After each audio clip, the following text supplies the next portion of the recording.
আলাইকুম। হ্যাঁ, ওয়ালাইকুম আসসালাম। নাম কি আপু? হ্যাঁ, আমার নাম তো আয়েশা। বয়স কত আপনার? বয়স 18 থেকে বিয়ে হয়েছে? 19। না, এখনো বিয়ে শাদী হয় নাই। কি করেন আপনি? এই তো বাসায় থাকি, দাদুর কাছে থাকি। কার কাছে থাকেন? দাদুর কাছে? দাদুর কাছে। হ্যাঁ, দাদুর কাছে থাকি। দর্শকদের উদ্দেশ্যে শুনতে চাই, বয়স কত বলছেন? বয়স 18 বছর। এই 18 থেকে নাম্বারে কল 19। দিলে আপনাকে পাওয়া যাবে? হ্যাঁ, এই নাম্বারে ফোন দিলে আমার সাথে যোগাযোগ করা যাইব। প্রিয় দর্শক, আমরা কথা বলছি কিউট একজন আপুর সাথে। যারা কিউট আপুর সাথে কথা বলতে চান তারা এখনই যোগাযোগ করতে পারেন আমাদের স্ক্রিনে দেওয়া নাম্বারে।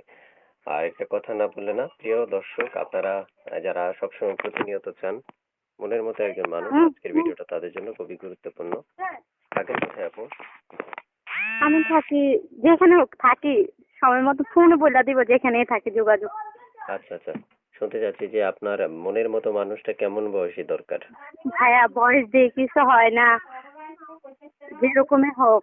বয়স দিয়ে কিছু হয় না, মনের মতন একজন সঙ্গী দরকার আমার। এই জন্য প্রতিবেদনে আসলাম। আচ্ছা ঠিক আছে, তাহলে দর্শক আপনাকে কল করলে কলগুলো ধরবেন না কেটে দিবেন? না, কে কাটবো কেন? প্রতিবেদনে আসছি ধরার জন্যই তো, মনের মতন একজন পামু, ধরে রাখবো। আচ্ছা ঠিক আছে, প্রিয় দর্শক, আপনারা শুনতে পেরেছেন এ টু জেড সকল তথ্যগুলো। বাকি তথ্যগুলো আপনারা ওনাকে স্ক্রিনে দেওয়া নাম্বারে কল করলে উনি বিস্তারিত তথ্য দিয়ে আপনাদেরকে সহযোগিতা করবে। বিস্তারিত তথ্য পাওয়ার জন্য আমরা বলবো আপনারা স্ক্রিনে দেওয়া নাম্বারে কল করবেন। এর ব্যতীত অন্য কোনো নাম্বারে বা কমেন্টসে কোনো নাম্বার দেওয়াতে কল করবেন না। আপনারা শুধু স্ক্রিনে যে নাম্বারটা দেখতে পারবেন সে নাম্বারে আপনার কল দিয়ে তারা এ টু জেড সকল তথ্যগুলো নিতে পারবেন। ভালো থাকুন, সুস্থ থাকুন, আল্লাহ হাফেজ। আচ্ছা, আল্লাহ হাফেজ।